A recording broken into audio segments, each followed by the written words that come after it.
सभी हमारे व्यूअर्स का स्वागत है। तो कुछ वीडियोज़ बन के रेडी है, जस्ट उसको अपलोड करना बाकी है। तो आज मैं आपको बुक वगैरह नहीं दिखाऊंगा, बस सिलेबस पढ़ के बताऊंगा हमारा, जो कि ये सिलेबस है गेट का।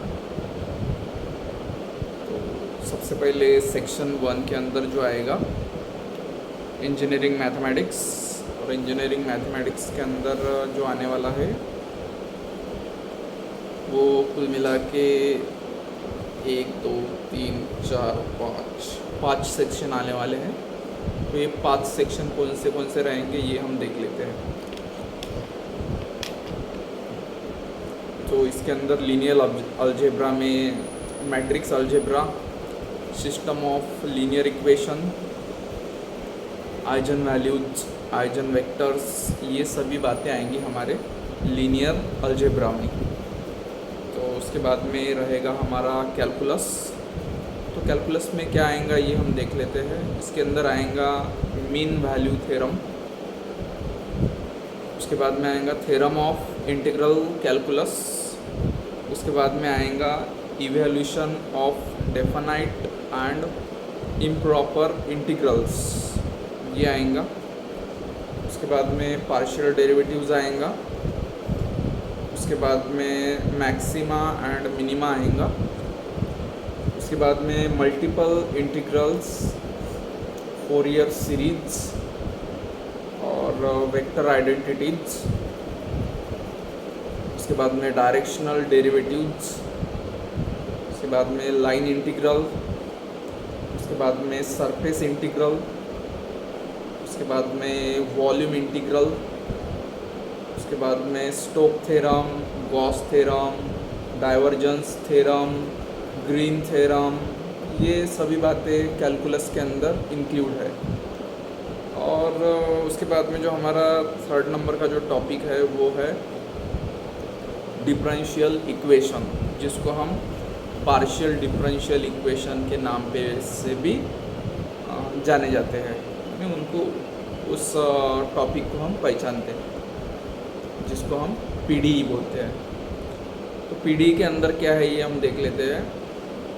इसके अंदर है first order equation, linear and non linear, higher order linear differential equation with constant coefficient, method of variation of parameters, Cauchy's equation, Euler's equation, initial and boundary value problem, initial and boundary value problem. उसके बाद में PDE यानी PDE एक topic हो गया differential equation में का, but इसको हम पीडीई बोलते हैं। अब आप सभी M2 और M3 पढ़े हैं, तो इसलिए पीडीई के बारे में बोलने की अलग से ज़रूरत नहीं है। M3 के अंदर पूरा पीडीई वगैरह अच्छा बड़ा चैप्टर दिया है, जिसका वेटेज भी अच्छा खासा है, तो इसीलिए पीडीई कुछ हमारे लिए नया टॉपिक नहीं है। बाद में method of separation of variables, ये एक टॉपिक हो गया। अभी बात करते हैं हम 4th नंबर के टॉपिक की, जिसका नाम है कॉम्प्लेक्स वेरिएबल्स। तो कॉम्प्लेक्स वेरिएबल के अंदर जो आएगा वो आएगा एनालिटिक फंक्शन, उसके बाद में काउची's इंटीग्रल थ्योरम, उसके बाद में काउची's इंटीग्रल फार्मूला, उसके बाद में Tyler series, Lawrence series, residue theorem, solution integral, तो ये बातें आएंगी। उसके बाद में probability and statistic, sampling theorem, conditional probability, mean median mode, standard deviation, random variables, discrete and continue distribution. उसके बाद में पॉइजन्स डिस्ट्रीब्यूशन, जो कि एक काफ़ी इम्पोर्टेंट टॉपिक है। मीन्स अगर मैं ये बोलूँ कि प्रोबेबिलिटी और स्टैटिस्टिक ये काफ़ी इंटरेस्टिंग चैप्टर है। इसके अंदर बहुत सारा यानी हम बोल सकते हैं सिचुएशनल और थोड़ा बहुत कंसेप्चुअल और साथ ही साथ थोड़ा बहुत लॉजिकल। तो ये इस टाइप का ये प्रोबेबिलिटी एंड स्टैटिस्टिक्स है। डेफिनेटली लॉजिकल वाला कॉन्सेप्ट आएगा क्योंकि वहाँ पे स्टैटिस्टिक का रोल है, और जहाँ पे हमारा स्टैटिस्टिक रहेगा वहाँ पे लॉजिक तो हमको डेवलप करना पड़ेगा ही। लॉजिक मतलब थोड़ा हाई लेवल का लॉजिक नहीं, ये एक नॉर्मल लॉजिक है। जैसे कि आपको अगर किसी पैरामीटर्स को शो करना है अगेंस्ट ईयर्स या फिर अगेंस्ट टाइम, तो आप क्या करेंगे, आप पर्टिकुलर कोई जैसे कि ग्राफ ड्रॉ करके आप उस क्वांटिटी को अगेंस्ट द टाइम नोट करके आप यहाँ पे क्या करेंगे, स्टैटिस्टिकल अरेंजमेंट करेंगे और दिखाएंगे कि किस चीज़ के मुकाबले पीछे चल रही है या फिर आगे चल रही है। तो ये सभी बातें स्टैटिस्टिक में आती है। और रही बात प्रोबेबिलिटी की, तो प्रोबेबिलिटी की जो चैप्टर है इसके अंदर हम पॉसिबिलिटी को शो करते हैं। इसी का नाम प्रोबेबिलिटी है। Means what is the possibilities, what is the accurate possibilities, also called as probability. Means क्या संभावना है, और वो संभावना हम मैथमेटिकल अरेंजमेंट से हम शो करते हैं, जिसको हम प्रोबेबिलिटी बोलते हैं। तो ये हो गया हमारा इंजीनियरिंग मैथमेटिक्स वाला सेक्शन। उसके बाद में सेक्शन 2 जो कि हम बोल सकते हैं हार्ट ऑफ द स्ट्रीम है, जिसका नाम है इलेक्ट्रिक सर्किट। तो इलेक्ट्रिक सर्किट के अंदर क्या क्या है ये हम देख लेते हैं। इसके अंदर नेटवर्क एलिमेंट है जो कि ideal voltage and current source, dependent source RLCM element, network solution method, KCL KVL node and mesh analysis, network theorem, Thevenin's Norton's superposition and maximum power transfer theorem, transient response of DC and AC network, sinusoidal steady state analysis. उसके बाद में responses, resonance, 2 port network, balance 3 phase circuit, star delta transformation, complex power and power factor in AC circuit. Power factor means cos phi।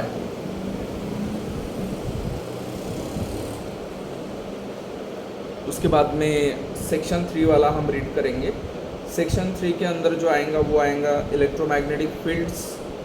ये particular मैं आपको बता दूं कि ये जो सिलेबस है ये उन्हीं लोगों के लिए ज़्यादातर काम में आएगा जो कि डिग्री के अभी जस्ट सेकंड ईयर हो चुके हैं, अभी इस साल वो थर्ड ईयर को जाने वाले हैं, या फिर जिन्होंने थर्ड ईयर अपना कंप्लीट कर लिया है और वो अभी फाइनल ईयर को जाने वाले हैं।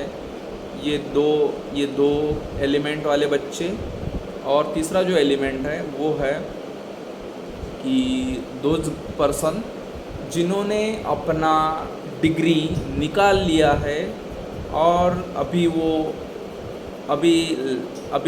उन्होंने अभी तक अटेम्प्ट दिया नहीं है, लेकिन अभी वो देने वाले हैं, तो उनके लिए ये सिलेबस है। ठीक है, मैंने यहाँ पे बता दिया कि किन किन लोगों के लिए ये पर्टिकुलर सिलेबस है। once again I am repeating, those person who are just completing their third year and completing their second year and entering into the third year, and then after those who are completing third year and in this year they are entering at final year in the EE stream, and yes, EE stream. And also third element candidate is those students who have already passed their bachelor degree in electrical engineering stream, and now plan to prepare for GATE 2025. सो जो बच्चे 2025 के लिए gate की preparation कर रहे हैं उन बच्चे के लिए ये सिलेबस काफ़ी ज़्यादा इम्पॉर्टेंट हो जाता है। और मैं सभी उन 3 कैटेगरी के लोगों को तीन एलिमेंट के कैंडिडेट को ये सजेस्ट करूँगा कि उन्हें वो लोग इस सिलेबस को काफ़ी ज़्यादा इम्पोर्टेंस तो देंगे ही देंगे, साथ ही साथ जैसा मैंने बनाया है वैसा बनाइए और डेफिनेटली आपको इसका एडवांटेज आपके रिज़ल्ट में मिलेगा ही मिलेगा। ये मुझे 101% मैं ये श्योरिटी के साथ बोल सकता हूँ कि ये जो सिलेबस है ये आपको काफ़ी ज़्यादा एज अ गाइड करके आपको ये ट्रीट करेगा, यानी ये हर बार आपको बताएगा कि कौन सा टॉपिक आपके लिए इम्पोर्टेंट है और कौन सा टॉपिक आपको एक्सेप्शनल है। तो अभी हम रिबैक होते हैं हमारे टॉपिक के इधर। तो इलेक्ट्रिक सर्किट काफ़ी इम्पोर्टेंट है और इसको हम ज़रा पढ़ लेते हैं फास्ट वे से।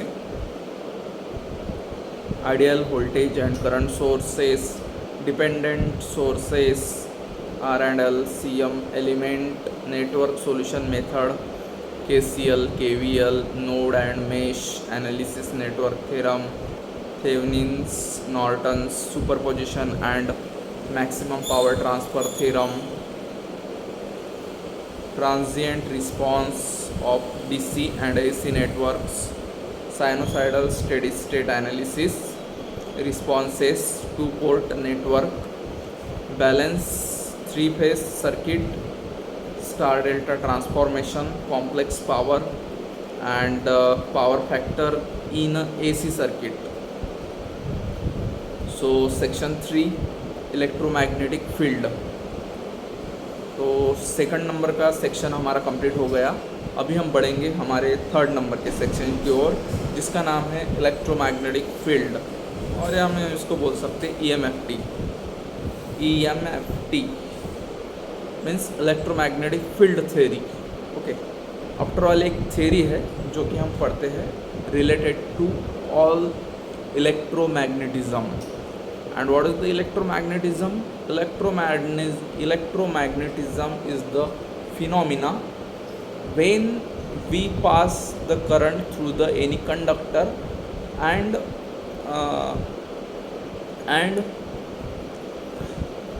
imaginary lines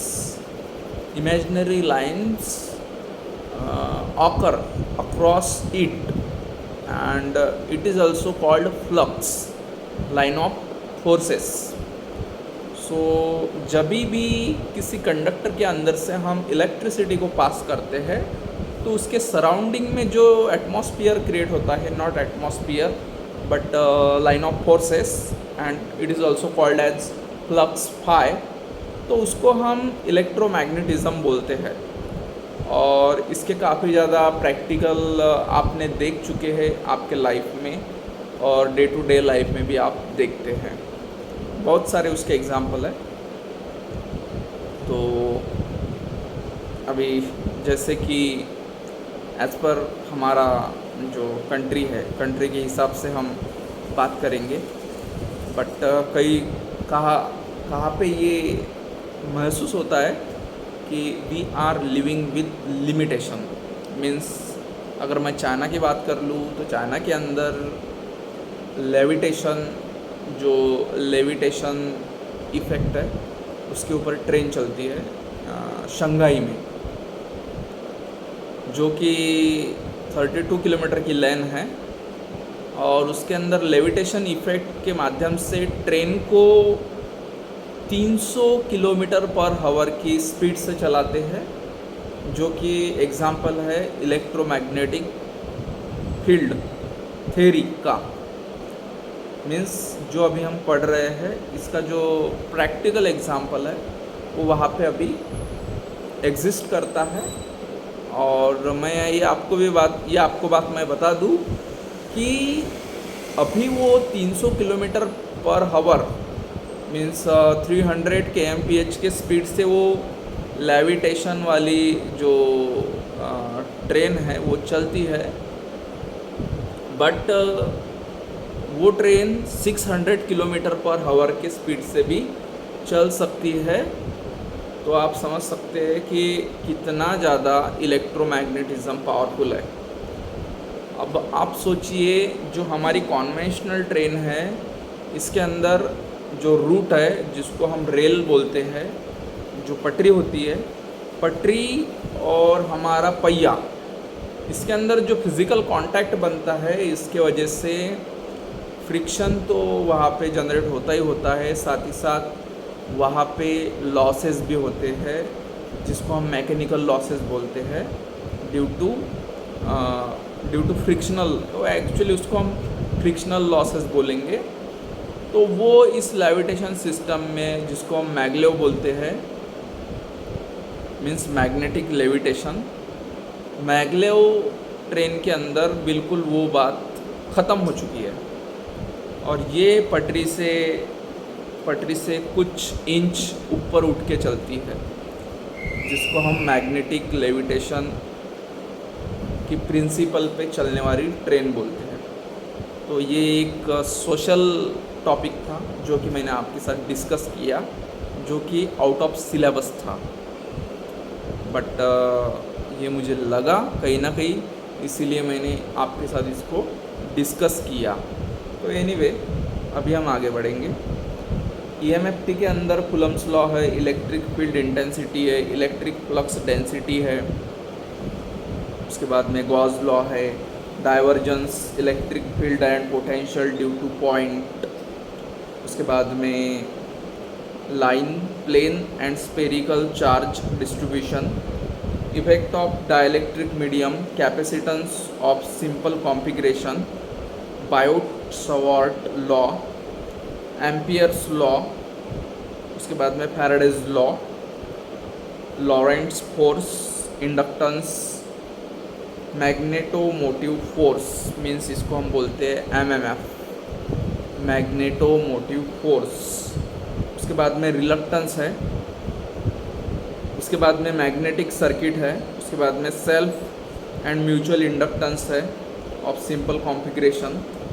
अभी हम बढ़ेंगे सेक्शन नंबर 4 की ओर, लेकिन इसके पहले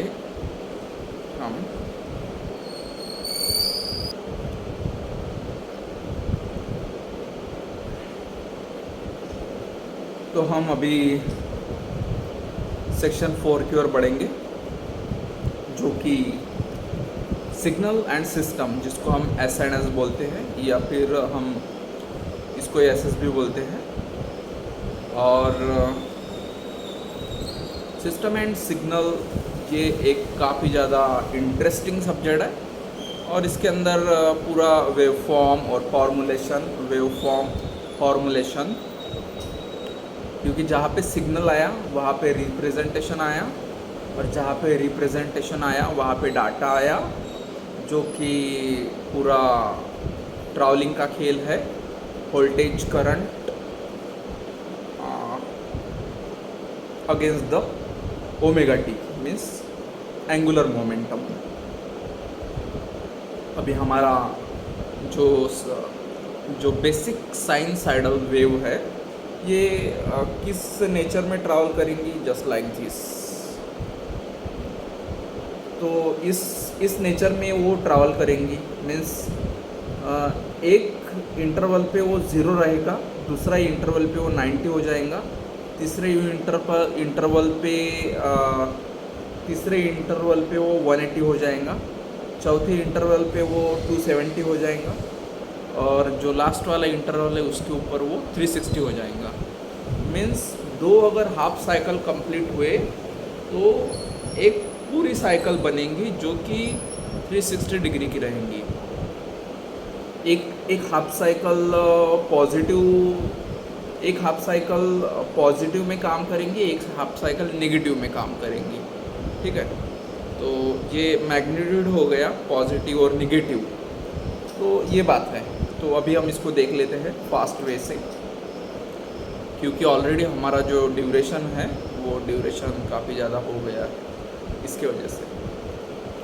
तो representation of continuous and discrete time signal, shifting and scaling properties, linear time invariant and casual system, Fourier series,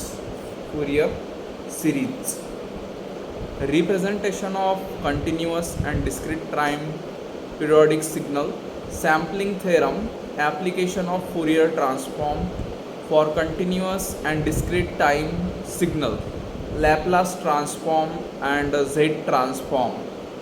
उसके बाद में RMS value, root mean square value, average value calculation for any general periodic wave form. तो ये हो गया हमारा signal and system. अभी बढ़ेंगे हम हमारे सबसे ज़्यादा इंटरेस्टिंग और सबसे ज़्यादा वैल्यूएबल सब्जेक्ट। मैं किसी सब्जेक्ट को कम नहीं समझता हूँ, बट अगर यहाँ पे बात डबल ई की आ जाए और इलेक्ट्रिकल इंजीनियरिंग को हम पसंद ना करें, ये थोड़ा बहुत सोचने वाली बात हो जाएंगी। मीन्स अगर एक लाइन में अगर बात की जाए इस टॉपिक पे, तो electrical machine is the king of electrical engineering. Means electrical machine ये बादशाह है इलेक्ट्रिकल इंजीनियरिंग स्ट्रीम का। ठीक है, अब वो बादशाह क्यों है? बिकॉज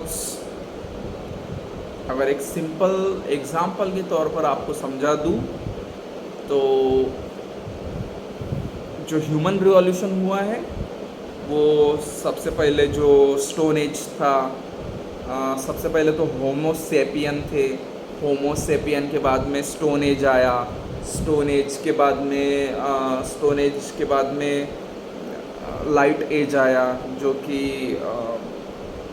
लोग पत्थर घस के चिंगारियाँ निकाल के आग जलाने लगे। यानी वो वहाँ पे एक पावर इंट्रोड्यूस हो गया। ठीक है, पावर का इंट्रोडक्शन हो गया वहाँ पे, जब दो पत्थर घिस के वहाँ पे चिंगारियाँ निकाल के वहाँ पे आग को जलाया जाता था, और उसके ऊपर खाना पकाना हो गया, या फिर रात को हीट लेना हो गया।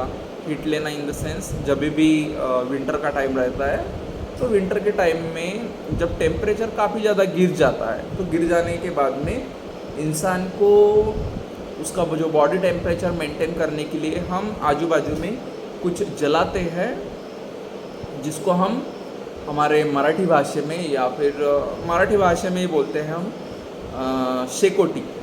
तो वो शेकोटी हम ये करते हैं, शेकोटी जलाते हैं for maintaining our body temperature.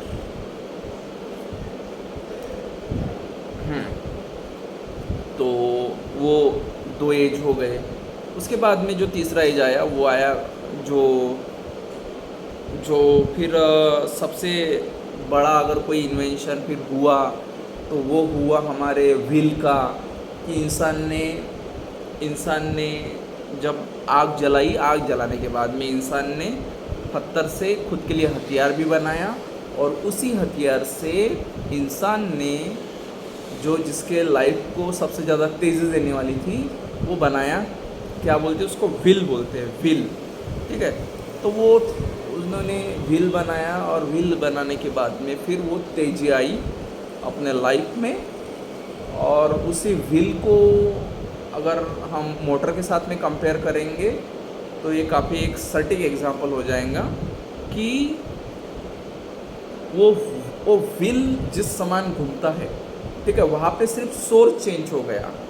यहाँ पे वो व्हील है, व्हील का कन्वर्शन मोटर में हो गया, और मोटर अब कितना सारा ऑपरेशन चलाती है, कितने सारे हमारे डे टू डे लाइफ के काम करती है, ये हम सभी को पता है।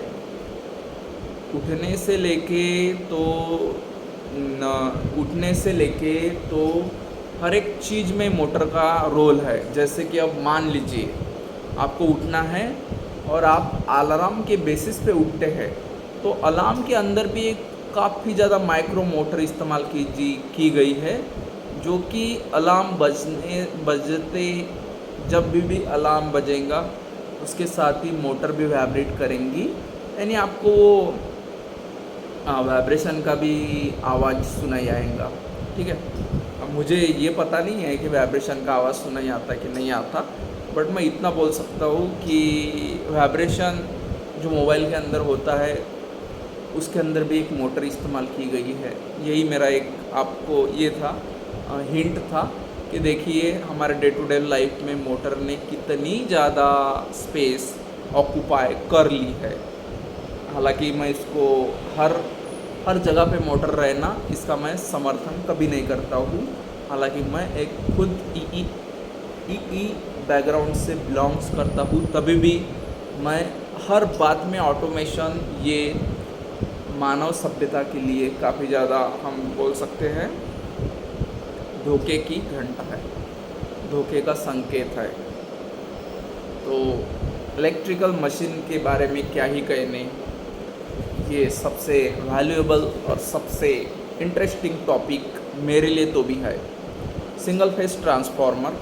अब देखिए मशीन के अंदर बेसिकली 3 टाइप की मशीन आएंगी, AC, DC and special.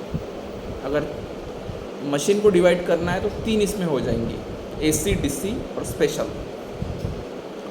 Single phase transformer, equivalent circuit, phasor diagram, open circuit and short circuit test, regulation and efficiency, 3 phase transformer connection, vector group, parallel operation, auto transformer, electromechanical energy conversion principle, DC machine, separately excited series and shunt motoring and generating mode of operation and their characteristics, speed control of DC motor।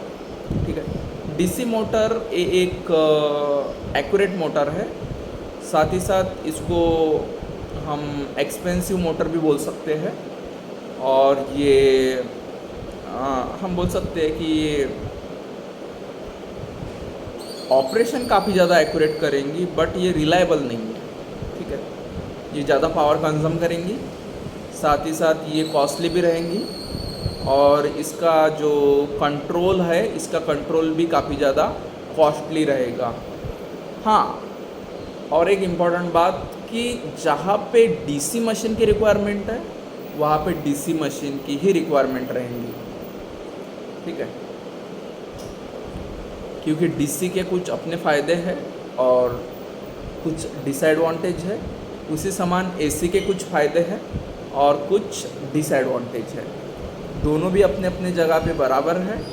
एक इधर हमारे Thomas Edison sir है और एक इधर हमारे respected Nikola Tesla sir है। ठीक है, और इन दोनों को भी गुरु जो मैं समझता हूँ वो है ever respected Michael Faraday sir, जिन्होंने इलेक्ट्रिकल इंजीनियरिंग की नींव रखी। Okay, so 3 phase induction machine, principle of operation, types, performance, torque, speed characteristics, no load and block rotor test, equivalent circuit, starting and speed control, operating principle of single phase induction motor, synchronous machine, cylindrical and silent pole machine, performance and characteristics, regulation and parallel operation of generators। हम सभी को पता है generators को हम parallelly ही connect करते हैं, so that अगर किसी जनरेटर का अगर मेंटेनेंस शेड्यूल आ जाए, रूटीन मेंटेनेंस आ जाए, तो उस कंडीशन में हम उसको साइड में निकाल के उसको मेंटेनेंस दे सकते हैं, और उस पर्टिकुलर उस फॉल्टी या फिर जिसको अभी मेंटेनेंस की रिक्वायरमेंट है, उस जनरेटर के वजह से हमारा पूरा जो होल सिस्टम है ये डिस्टर्ब नहीं होगा, इसके जो कंटिन्यूटी है वो चलते रहेंगी। उसी के कारण जो हमारा पैरेलल ऑपरेशन है, पैरेलल ऑपरेशन ये हम करते हैं। सेम बात ट्रांसफार्मर पे लागू होती है, सेम बात जनरेटर पे लागू होती है। Parallel operation of generators, starting of synchronous motor, types of losses and efficiency calculation of electric machine. तो मैं ये बात आपको बता दूं कि सब्जेक्ट कोई कम या ज़्यादा नहीं होता है। सभी सब्जेक्ट का अपना अपना इम्पोर्टेंस है, कोई कम नहीं कोई ज़्यादा नहीं। अगर एक को भी आप कम लिखोगे तो आपका स्कोर डाउन हो जाएगा, जिसका सीधा सीधा परिणाम आपके करियर पे होगा। इसीलिए मैं किसी को कम या ज़्यादा नहीं समझता हूँ, लेकिन बात अगर लाइक और डिसलाइक की है तो वहाँ पे थोड़ा बहुत हम हमारा शेयरिंग कर सकते हैं। बट अगर बात इसकी इम्पोर्टेंस की, तो मैं किसी सब्जेक्ट को कम या किसी सब्जेक्ट को ज़्यादा बिल्कुल नहीं समझता हूँ। मैं हमारे जितने भी 11 सब्जेक्ट है, 11 सब्जेक्ट को मैं समान दर्जा देता हूँ, समान रिस्पेक्ट करता हूँ, समान टाइमिंग स्पेंड करता हूँ और इक्वलिटी का हम प्रिंसिपल हमारे सब्जेक्ट के साथ फॉलो करते हैं। ओके, और इसके बाद में सेक्शन 6, अब इसके बाद के जो सेक्शन हैं हम अभी इस वीडियो में कवर नहीं कर पाएंगे। सिर्फ हम अभी सेक्शन 6 तक ही कवर करेंगे, क्योंकि अगर मैंने ये कर दिया तो उस कंडीशन में क्या होगा, उस कंडीशन में हमारा वीडियो बन जाएगा 1 घंटे का, और 1 घंटे का बनेगा तो मेरा प्रॉब्लम जाएगा अपलोडिंग का। तो आप समझ सकते हैं मेरी दिक्कत क्या है। आपकी दिक्कत नहीं है, आप तो कैसे वैसे चलो नितिन सर बता रहे हैं तो सुन लेते हैं, ठीक है। नितिन सर बोल रहे हैं, हमें पसंद आ रहा है, हो सकता ना भी आए लेकिन बोल रहा हूँ, सुन लेते हैं। और 1 घंटा कैसा जाएगा पता भी नहीं चलेगा। बट इधर प्रॉब्लम जाती है अपलोडिंग की, जो कि मुझे बहुत ज़्यादा उसके ऊपर टाइम स्पेंड करना पड़ता है, जो कि मैं बिल्कुल नहीं चाहूँगा। इसीलिए हम जो सेक्शन 6 के बाद के जो भी सेक्शन बचते हैं, जैसे कि कंट्रोल सिस्टम बचता है अप टू जनरल एप्टीट्यूड, तो यहाँ तक के हम अलग से वीडियो बनाएंगे, जिसके अंदर हम वो अलग से उसको प्रॉपर वे से डिस्कस करेंगे, सो दैट कि अगर बात सिलेबस की आ जाए और गेट 2025, तो सीधा ये वीडियो देख लीजिए और उसके अंदर मैंने जितना भी डिस्कशन किया है उसको एक बार ज़रा चेकआउट कर लीजिए, सो दैट कि आपको ध्यान में आ जाएगा कि what is GATE syllabus 2025। Okay, तो section 6 power system, basic concept of electrical power generation, AC and DC transmission concept. अब पावर सिस्टम के अंदर होगा ही क्या बताइए, जनरेशन होगा, उसके बाद में जनरेशन के बाद में ट्रांसमिशन होगा, ट्रांसमिशन के बाद में डिस्ट्रीब्यूशन होगा और डिस्ट्रीब्यूशन के बाद में यूटिलाइजेशन होगा। बस यही लेवल है हमारे पावर सिस्टम की, और पूरे होल वर्ल्ड के अंदर यही पैटर्न है। सबसे पहले हमारा जनरेशन होगा, उसके बाद में ट्रांसमिशन होगा, उसके बाद में डिस्ट्रीब्यूशन होगा, उसके बाद में यूटिलाइजेशन होगा। और वो यूटिलाइजेशन करेगा कौन, ये भी काफ़ी अच्छा सवाल है। तो यूटिलाइजेशन ये करेगा हमारा एंड कस्टमर, एंड यूज़र, जो कि मैं हूँ, आप है और हर कोई है जो कि इस अर्थ पे रहता है। वो हर कोई इलेक्ट्रिकल एनर्जी का एंड यूज़र है, कुछ स्पेशल केसेस छोड़ के, ठीक है। उस बारे में नहीं बोलूँगा मैं, क्योंकि लेंथ बड़ा हो जाएगा। मीन्स कोई रहता है जो कि मैंने देखा है कि बिल्कुल वो पावर का इस्तेमाल नहीं करते हैं। वो सोचते हैं कि अगर हम पावर इस्तेमाल करेंगे तो हम नेचर को हानि पहुंचाएंगे, हम नेचर के साथ ये करेंगे, खिलवाड़ करेंगे। उस टाइप के भी लोग रहते हैं। एक एक शॉर्ट में आपको उदाहरण दे दूँ, पूना के अंदर एक पर्टिकुलर घर है, एक छोटी सी फैमिली रहती है। अब वो फैमिली है कि सिंगल पर्सन है मुझे पता नहीं, लेकिन रहता है वहाँ पे पूना के अंदर। तो वहाँ पे वो जो पर्टिकुलर कोई प्रोफेसर वगैरह है, लेडी या फिर जेंट्स भी हो सकता है, I think so professor lady है, जो कि रिटायर्ड है, may be, not sure, but ये मैंने न्यूज़ 2 साल 2.5 साल पहले सुनी थी। तो वो जो प्रोफेसर है जो कि रिटायर्ड है, उन्होंने मेरे ख्याल से कितने तो भी साल हो गए इलेक्ट्रिसिटी से वो दूर रहे हैं और सिर्फ नेचर के साथ रहे हैं। ओके, तो इस समान के भी कोई लोग हैं जो कि नेचर को काफ़ी ज़्यादा प्रायोरिटी देते हैं। ओके, तो इसी के अंदर देख लेते हैं basic concept of electrical power generation, AC and DC transmission concept, model, performance of transmission line and cables, economic load dispatch with and without considering transmission losses, series and shunt compensation, electric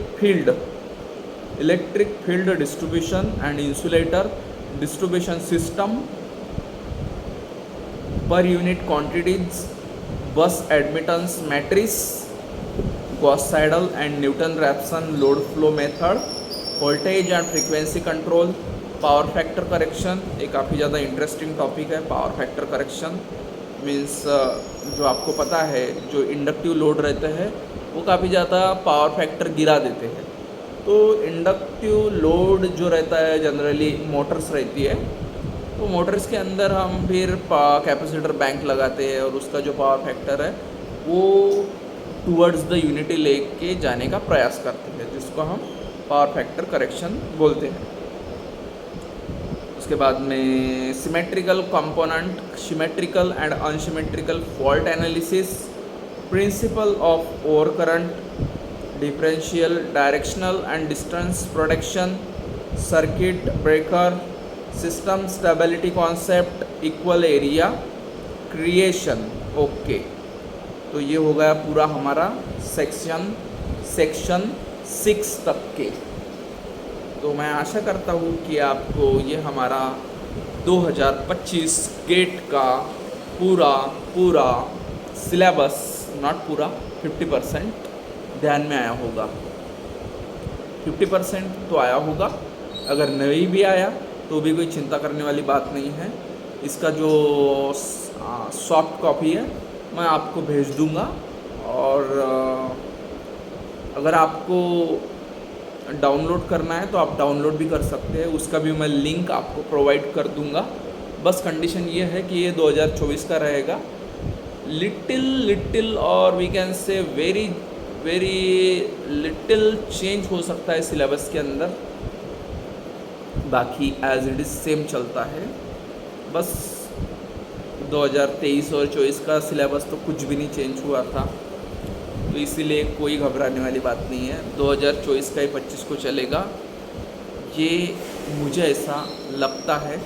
बाकी थोड़ा और उसके ऊपर research करेंगे, but subject इतने रहेंगे, content इतना रहेगा। हो सकता है प्लस माइनस हो, क्योंकि हम कोई अथॉरिटी नहीं है, हम तो एक स्टूडेंट है जो कि आपके साथ इंटरेक्ट कर रहे हैं, आपके साथ कम्युनिकेट कर रहे हैं, ठीक है। Actually I am not faculty, I am not कि मैं बहुत कुछ जानता हूँ, बट मुझे इतना पता है कि मैं गेट 2025 देने वाला हूँ। और जहाँ तक कि 2023 का भी मैंने अप्लाई किया था, लेकिन कुछ लिटिल रीज़न की वजह से मैं उसको फेस नहीं कर पाया। हालांकि हॉल टिकट वगैरह सब आ गया था, लेकिन फेस नहीं कर पाया, अनफॉर्चुनेटली फेस नहीं कर पाया। अगर फेस कर दिया होता तो हो सकता है 2024 में कि मेरा काफ़ी अच्छा और बेटर रिज़ल्ट आता, इसकी बहुत ज़्यादा पॉसिबिलिटीज़ थी। बट अगेन हम ये नहीं हुआ तो वो हुआ, यानी ब्लेमिंग सिचुएशन को हम ज़्यादा प्रमोट नहीं करते हैं। हम अभी भी ज़्यादा यानी मेहनत करने के लिए रेडी है और आगे भी कंटिन्यूअसली करते रहेंगे, और आपको भी हम मोटिवेट करते रहेंगे। और मोटिवेशन से भी ज़्यादा बात ये है कि हम आपको वो इन्फॉर्मेशन प्रोवाइड करेंगे जो कि काफ़ी ज़्यादा सटीक और काफ़ी ज़्यादा ट्रांसपेरेंट और काफ़ी ज़्यादा इजी टू डिलीवर रहेगी। ना ज़्यादा उसके अंदर सस्पेंस, ना ज़्यादा उसके अंदर घुमाव फिराव, और clear to cut towards the point. Okay, तो ये बात हो गई। तो कंटेंट तो काफ़ी ज़्यादा बड़ा बन गया, बट एनीवे अभी हम इसको राउंड अप करते हैं इसको।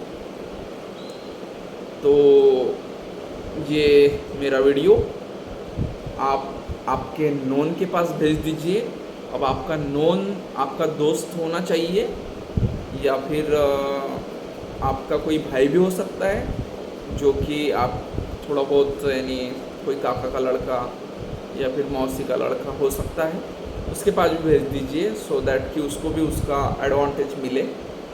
और ये वीडियो तो उन्हीं स्टूडेंट के लिए है जो कि इलेक्ट्रिकल इंजीनियरिंग के अंदर बिलोंग्स है, जो कि इलेक्ट्रिकल इंजीनियरिंग पढ़ते हैं, उनके लिए ये सिलेबस है। बाकी इलेक्ट्रॉनिक्स इंजीनियरिंग और इंस्ट्रूमेंटेशन के लिए तो अलग से है ही। और ये दो स्ट्रीम के लिए भी एक कॉमन सब्जेक्ट है जिसका नाम है जनरल एप्टीट्यूड। और जनरल एप्टीट्यूड एक काफ़ी इंटरेस्टिंग सब्जेक्ट है जिसका हम नेक्स्ट वीडियो में हम डिस्कशन करने वाले हैं। तो अभी के लिए हम रुकेंगे। मुझे सुनने के लिए धन्यवाद, और आगे भी हमारा ऐसा कम्युनिकेशन जारी रहेगा जब तक कि हम 2025 में हमारा टोटल विक्ट्री बना नहीं लेते। धन्यवाद, अभी के लिए हम रुकते हैं। ओके।